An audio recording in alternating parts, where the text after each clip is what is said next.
mo malaman kung saan ka tutungo.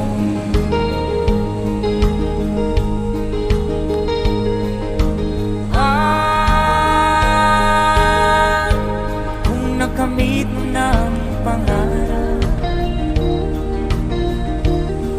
di pa rin masiyahan, nais mo'y madagdagan, limot mo na ang iyong pinagmulan.